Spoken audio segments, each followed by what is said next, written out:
નમસ્કાર, હું છું જયેશ. ભાગ્યમંત્ર કાર્યક્રમ થકી આપણે આપણા વિશિષ્ટ યોગને જાણવાનો પણ પ્રયત્ન કરી રહ્યા છીએ.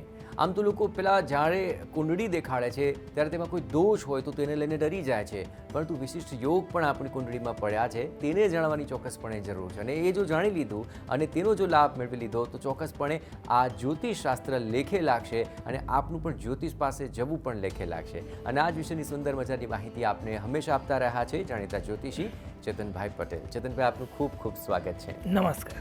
કોઈ પણ ચર્ચા જ્યારે કરીએ ત્યારે લોકો દોષ ઉપર હંમેશા વધારે અંગુલી નિર્દેશ કરતા હોય છે અને તેનાથી ડરતા હોય છે અને ત્યારબાદ જે વિશિષ્ટ યોગ છે તે પણ ભૂલાઈ જતો હોય છે. આમ તો કુંડળીમાં એટલું અગાધ જ્ઞાન પડેલું છે, એટલા અગાધ વિશેષ લાભ પડેલા હોય છે, તેના તરફ આપણું ધ્યાન નથી જતું, પરંતુ એ તરફ ધ્યાન આપણે ભાગ્યમંત્ર થકી દોરવાનો પ્રયત્ન કરીએ છીએ. અને એ જ રીતે મંગળ ઉપર આપણે અમુક વાર ચર્ચા કરી છે અને એ જ ચર્ચાને આગળ ધપાવતા હવે વિશિષ્ટ યોગની આપણે વાત કરવી છે. તો ચેતનભાઈ, આખરે મંગળથી યોગ થઈ શકે, વિશિષ્ટ યોગ એ વાત તો આપ કરી ચૂક્યા છો, પરંતુ રાજયોગ સૌ કોઈને આકર્ષિત કરતો હોય છે. શું મંગળથી કોઈ રાજયોગ બને છે ખરા? સાચી વાત છે.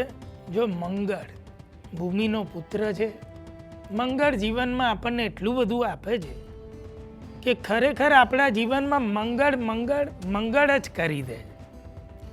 આપણે એને જાણવાની જરૂર છે, સમજવાની જરૂર. મંગળથી રાજયોગો થાય છે. ઋષિમુનિ કુંડળી માટે એવું કહે છે કે મંગળથી પણ અનેક અનેક ગણા રાજયોગ થાય છે. જો મંગળનું આકર્ષણ પુરાના કાળથી છે ને આજે પણ છે. આજે આપણે જોઈએ છે કે ટેસ્લા જેવી કંપનીઓ મંગળ ઉપર જવા એ દુનિયાના ધનવાન માણસો પ્રયત્ન કરી રહ્યા છે. એ મંગળનું આકર્ષણ છે. એટલે હવે મંગળથી રાજયોગ, સૌથી પહેલો રાજયોગ જો આમ કહીએ ને તો ઘણીવાર લોકો એવી વાત કરે, આવું ઋષિમુનિ ગ્રંથમાં પણ કહી ગયા છે કે ભાઈ માનવ જીવન ઉપર જો પૃથ્વી ઉપર આફત આવે ને તો મંગળ એ માનો દીકરો છે આ પૃથ્વીનો, એ એની માના ઘરને બસાઈ શકે છે. આ કોઈ અનાયાસ નથી. એમને એમ ધરણીનો ગર્ભ સંભૂતમ એટલે મંગળ આ પૃથ્વીનો દીકરો છે એ એમને એમ નથી કહ્યું.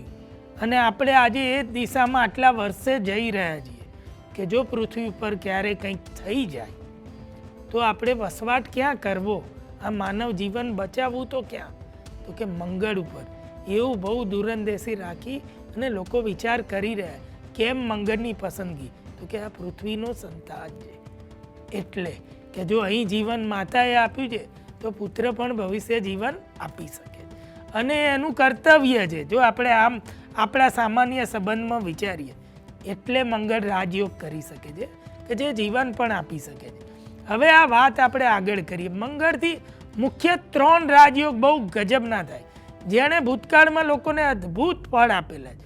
બહુ આપણે એમ કહીએ કે જે આપણે જાણીએ જે બી બહુ મોટી સેલિબ્રિટી, બહુ મોટા ખેલાડીઓ, બહુ મોટા નેતાઓ અને બહુ મોટા લોકોને આ રાજયોગોએ ગજબના ફળ આપેલા છે. મંગળથી 3 મુખ્ય રાજયોગ થાય છે. એક થાય છે રૂચક નામનો એક રાજયોગ કયો છે, જે પણ એટલો ગજબનો છે કે એકવાર જેની કુંડળીમાં રૂચક નામનો રાજયોગ આવી ગયો ને તો એવું કહેવાય છે કે 1000 દોષ કુંડળીમાં હોય ને એ નષ્ટ થઈ જાય. અને આ રાજયોગ સ્વયં વ્યક્તિને એટલું ઊંચે લઈ જાય. એવા કેટલા બધા લોકોની જીવનમાં દાખલા છે. બધા ગ્રહો ડાઉન હોય. અમે કેટલી બધી કુંડળીઓનો અભ્યાસ કર્યો, કેવળ મંગળ જ રૂચક યોગ કરતો હોય, પણ એવું કહે છે કે 1000 યોગ નષ્ટ થયેલા હોય ને એ જોવાના નથી. અશુભ યોગો નાશ પામે પણ કુંડળી બળવાન બની જાય છે. કેમ કે આ મંગળ એક યુવરાજ છે, તાકતવર ગ્રહ છે અને યુવાન ગ્રહ છે. આખી કુંડલી એ વ્યક્તિત્વને ઉચકી લે છે. એટલે આ રૂચક રાજયોગ થાય. આવી જ રીતે આપણે એક બીજા રાજયોગની વાત કરીએ તો મંગળ અને ગુરુના સંબંધથી ગુરુ માંગલ્ય યોગ રચાય છે. એને પણ એક વિશેષ રૂપે રાજયોગ કહેલો. એ પણ ગજબનું ફળ આપે છે. અને એક ત્રીજો એક મોટો રાજયોગ કયો છે જે મંગળથી થાય છે, જે દરેક સમયમાં દરેક કાળમાં તેની પણ જરૂર થતી હોય. આજે કળિયુગમાં તો અધિકમાં અધિક એની જરૂર છે. એને કહ્યું છે સમાહર્તા યોગ. આ પણ એક બહુ મોટો રાજયોગ છે જે મંગળ અને શનિના સંબંધથી થાય છે. આવી રીતે આ 3 મુખ્ય રાજયોગો છે જો જેની કુંડળીમાં થઈ ગયા તો એ રાજયોગ એનું પોતાનું એક વિશેષ અલગ અલગ ફળ આપે. આ મંગળ એ ગુણધર્મ દાતા ગ્રહ છે. અન્ય ગ્રહ બી જોડે જોડાય ને એ પણ એનો વિશેષ ગુણ હોય, એટલે માનવીને ખીલવી દે છે, અલગ અલગ પ્રકારના લક્ષણો અને કાબેલિયત આપે, અને જેનાથી એને રાજા જેવું જીવન પ્રાપ્ત થાય, એટલે એને રાજયોગ કહે. બિલકુલ. તો રાજયોગને લઈને આટલી બધી જે વાત કરી રહ્યા છો, પરંતુ તમે જે 3 યોગની વાત કરી, મારું ધ્યાન અને મારી રુચિ તો રૂચક યોગ ઉપર જ મંડાયેલી છે, કારણ કે જે યોગ આખરે 1000 દોષને ટાળી દેતા હોય તો ચોક્કસપણે એ યોગ વિશે જાણવાની સૌ કોઈને તાલાવેલી થાય. તો આખરે આ રૂચક યોગ કઈ રીતે બને છે, શું તેના લાભ મળે છે, અને તે જો કોઈની કુંડળીમાં હોય તો તે પારખી કેવી રીતે શકાશે કે આની કુંડળીમાં આ રૂચક યોગ બન્યો છે? બહુ સાચી વાત છે, આ જાણવાનું છે. રૂચક, હવે રૂચક આ શબ્દ છે ને એ જબરજસ્ત રુચિ જગાડનાર. જે માનવીની કુંડળીમાં રૂચક યોગ હોય ને એને પણ જબરજસ્ત રસ અને રુચિ હોય પોતાના કાર્યમાં, પોતાની સાહસિકતામાં, પોતાની નિડરતામાં, પોતાના નીતિ નિયમમાં. આ યોગનું એટલું ગજબનું ફળ હોય છે કે એ એવું કહેવાય કે ભાઈ આ યોગ એ માનવીને ઘડી અને જબરજસ્ત બનાવે છે. મંગળને સેનાપતિ કહ્યું. કોઈ પણ સેનાનો સેનાપતિ એવું કહેવાય હજારો લાખોની સેનામાં અલગ દેખાય. જેની કુંડળીમાં રૂચક નામનો યોગ જો બળવાન બની ગયો તો હજારો માણસની વચ્ચે ઊભેલો એ માણસ બહુ અલગ લાગે છે. આ કુંડળીનું એવું બળ હોય. અમે લોકોને જોઈને પણ કહેલું છે, આજે પણ કહી શકીએ, તમે પણ કહી શકશો કે દોસ્ત તારી કુંડળીમાં રૂચક યોગ હશે, હોઈ શકે છે. આપણને એવી પ્રતિભા દેખાય તો આપણે એને કહી શકીએ ને નીકળે પણ છે. હવે આ રૂચક યોગ આપણે જે વાત કરી કે શું છે, તે એવું કહે છે કે ભાઈ રૂચકને પંચ મહાપુરુષ યોગ પૈકીનો એક જબરજસ્ત મોટો યોગ કહેલો. આ યોગ એવો છે કે મહાપુરુષ બનાવે. 5 પ્રકારના મહાપુરુષ યોગ કયા છે, એમાંથી આ મંગળથી થતો રૂચક યોગ છે ને એ પહેલો યોગ છે. અને એવું કહેવાય કે મહાપુરુષ બની જાય. સામાન્ય ઘરમાં જન્મેલો હોય ને તો પણ લોકો મહાપુરુષ બનેલા છે, પણ ખાલી કેવળ આટલું જ ધ્યાન રાખવાનું છે, મોટે ભાગે પોતે પ્રયત્ન કરી અને બને જ છે. કુદરતી જાગેલા લોકો હોય છે અને બને છે. છતાં પણ કોઈ ક્યાંક કચાશ રહી જતી હોય તો આજે આપ જાણી લો, જો આપના સંતાનો, આપનામાં ભાઈ બહેનોમાં, અન્યમાં કોઈની પણ કુંડળી જો આ યોગ છે ને એને જગાડી દો, એ એકલો, પહેલાંના જમાનામાં એવું કહેતા, આ એકલો તલવાર લઈને 100 પહોંચી વળે. પહેલાં જીત અને હાર આ જ હતી, રાજ્ય જીતવું કે હારવું. એટલે એવું કહેવાય છે કે આ યોગ એટલો પરાક્રમી છે, એટલો ગજબનો છે કે તમે એને જગાડી દો કે આ યોગ છે, ઊભો થા ને કામ કર, અને જો એ નીકળે છે તો ખરેખર બધું જીતીને આવે. આ યોગ એટલો મોટો રાજયોગ છે. અને એ વ્યક્તિ, મેં કહ્યું ને, હજારોમાં પંકાઈ જાય, લાખોમાં દેખાય અલગ, એવો હોય. રૂચક યોગ થાય કેવી રીતે? જન્મ કુંડળીની અંદર જ્યારે મંગળ કેન્દ્ર ભાવમાં, જન્મ કુંડળીના કેન્દ્રના કેવળ 4 ભાવ, 12માંથી 4 જ ભાવ છે, એમાં વિશિષ્ટ કન્ડિશન કઈ છે. જો આ કન્ડિશનથી આ યોગ બની ગયો તો માની લેજો કે રાજા થઈ જશે. હવે આ કેવી રીતે?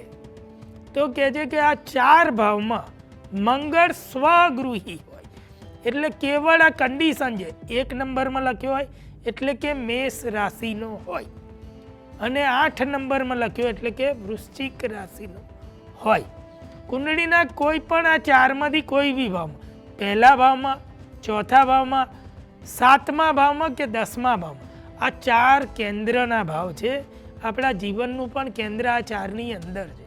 કેમ? તો કે પહેલો ભાવ આપણું વ્યક્તિત્વ છે, બીજો, ચોથો ભાવ જે આપણી માતાનો ભાવ, સુખનો ભાવ છે, 10મો ભાવ જે આપણા પિતાનો અને કર્મનો ભાવ છે, 7મો ભાવ જે આપણા જીવન સાથી અને આપણા કાર્યનો ભાવ છે.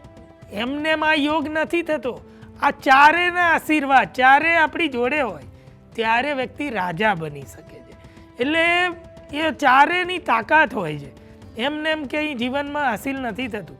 એટલે ઋષિમુનિએ એવું કહ્યું, કેવળ આ 4 ભાવમાં જો મંગળ મેષ રાશિનો કે વૃશ્ચિક રાશિ અને એકલો હોવો અનિવાર્ય છે. કોઈ પણ ગ્રહ એની સાથે ના હોવો જોઈએ, કોઈ પણ ગ્રહ એને જોવો ના જોઈએ. સ્વતંત્ર એકલો, રાજા રાજકુમાર એકલો હોય જો આવો મંગળ થઈ ગયો છે તો તેને પૂર્ણ રૂચક રાજયોગ કહેવાય છે. અન્ય ગ્રહોની સાથે હોતા એનું ફળ ઘટી જાય.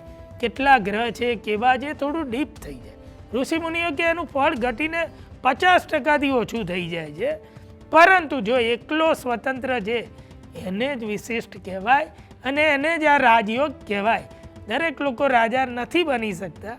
જો આવો યોગ છે તમારામાં કે તમારા કોઈ પણ દીકરા દીકરી તો એ ભવિષ્ય બહુ મોટા બની શકે. બિલકુલ, આપણે આ 4 બાબતો જણાવી અને આ 4 બાબતોને લઈને જો આખરે આ રૂચક યોગ બનતો હોય તો આખરે આ 4 અલગ અલગ જગ્યાઓ પર જો આ રૂચક યોગ બને છે અથવા મંગળ છે એ તબક્કે તો આખરે તેને કઈ કઈ પ્રકારના લાભ મળશે?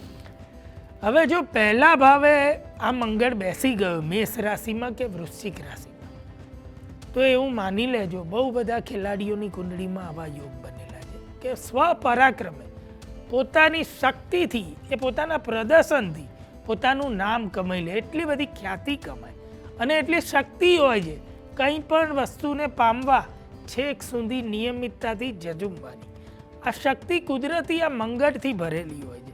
એટલે યૌવનત્વ એવું ગજબનું હોય છે કે બહુ મોટી ઉંમર સુધી જે લોકો ખેલમાં રહેલા છે ને એ લોકોની કુંડળીમાં પણ આવા રૂચક યોગ જોવાયેલા છે. એટલે ખાસ ખેલથી એટલે કહું કે ત્યાં તમારે તમારું એથ્લેટ એ તમારી શક્તિ દેખાડવાની. એ સિવાય પણ લોકો બાહોશ હોઈ શકે છે વેપારમાં બહુ મોટા સાહસો કરી દે. એ લોકોની કુંડળીમાં પણ પહેલા ભાવથી આ યોગ હોય છે એવી પ્રતિભા બનાવે છે. એટલે પહેલા ભાવમાં હોય તો પોતાના નામ અને પ્રતિભાથી એ વ્યક્તિને શૌર્યથી અને પૈસા મળે છે અને એ મોટો રાજયોગ થઈ જાય. ચોથા ભાવથી હોય તો માતા તરફથી કે પોતાના ઘર તરફથી પોતાનું ઘર મકાન જમીન જાયદાદ એવા મળ્યા કે જેનું એટલું બધું મૂલ્ય આવે અથવા એ પ્રકારનો એ વ્યવસાય કરે મંગળના વ્યવસાયો કરે અને એટલે જમીન અને પ્રોપર્ટીથી રિલેટેડ કાર્ય કરે તો તેને અઢળક ધન મળે છે આ રૂચક યોગનું. આવી રીતે જો 7મા ભાવથી આ મંગળનો સંબંધ હોય મંગળ 7મે બિરાજિત હોય તો એવું ચોક્કસ માની લેવાનું કે લગ્ન બાદ ભાગ્યોદય થવાનું છે અને આ રૂચક યોગનું પૂર્ણ ફળ મળવાનું છે. જન્મથી પણ મળી શકે છે. આ મંગળથી થયેલો આ યોગ એટલો ગજબનો છે કે એવું કહેવાય કે વ્યક્તિને એટલો બધો પાવરફુલ અને એટલો શક્તિશાળી બનાવે છે. પોતાની મહેનતે એ પોતાના વ્યવસાય કે નોકરીના કાર્યોથી સામાન્યમાંથી અસામાન્ય કામ કરી બેસે અને બહુ મોટા કામ કરી અને જીવનમાં અઢળક ધન કમાય છે. ઘણા પશ્ચિમ દિશામાં જઈ વિદેશ વેપારથી પણ ખૂબ લાભ કરાય છે. ઘણા લોકો ત્યાં નોકરી કરી અને આ રૂચક યોગથી બહુ ધનવાન બની જાય. આવી રીતે 10મા ભાવ સાથે જો આ 10મે મંગળ હોય તો પોતાની ઇન્ડિવિજ્યુઅલ તાકાતથી ઇન્ડિવિજ્યુઅલ નામથી અને કેપેસિટીથી પોતે એક મોટો રાજયોગ બની અને એક બહુ ઊંચા લેવલે પહોંચી જાય છે અને પોતાની આવડતથી પિતાની મદદથી કે પિતાના વ્યવસાયથી પણ એ અનેક ગણો વ્યવસાય એ કરી દે છે અને મોટા ધનપતિઓ કે મોટા ઉદ્યોગપતિઓની કુંડળીમાં પણ આવા યોગ જોયેલા છે. મોટા કોઈ અન્ય વિષયો સાથે જે લોકો છે તેમની કુંડળીઓમાં પણ આવા રાજયોગ. આ રીતે આ 4 જગ્યાએ મંગળ ગજબ ફળ આપે. બિલકુલ, આપણે 4 ભાવ બતાવ્યા એમાં પોતાનો સ્વભાવ અને સાથોસાથ માતા અને પિતા આ તો કદાચ બદલી ન શકાય પણ જો એ 7મું સ્થાન છે શું આખરે લગ્ન મેળાપક વખતે એ પ્રકારે આયોજન કરી શકાય કે એ 7મા ભાવથી જે તે વ્યક્તિને રૂચક યોગ બને અને તેને વધારે વધારે લાભ મળે? હવે જીવનમાં એવું છે કે કુદરતી આપણે એવું કહીએ ને કે જન્મ લગ્ન અને મૃત્યુ જે રીતે પરમાત્માના હાથમાં છે ને એવી રીતે તમારા જીવન સાથી પણ એવું કહેવાય કે તમારું જીવન જો તમે કુદરતી રીતે આગળ વધારો અને સંજોગોથી લગ્ન થાય અને એવી વ્યક્તિ પ્રાપ્ત થાય સમજો તો તમારું નસીબ પલટાઈ શકે છે.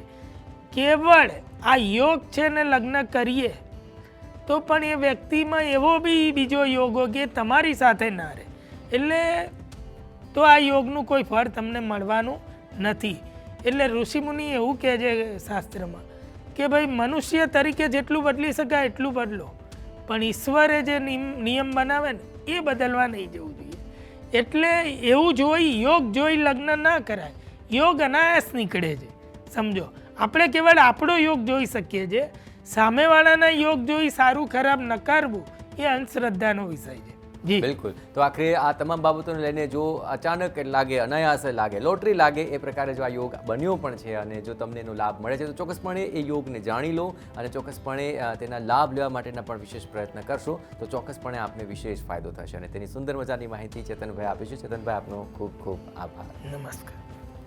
તો મંગળ થકી આપના જો કુંડળીની અંદર રૂચક યોગ બનતો હોય તો ચોક્કસપણે આપનું જીવન સુરુચિપૂર્ણ બની જશે. આ બસ યોગને જાણી લેવાની જરૂર છે. આવી જ રોચક માહિતી સાથે ફરી મળીશું. રજા આપશો. નમસ્કાર.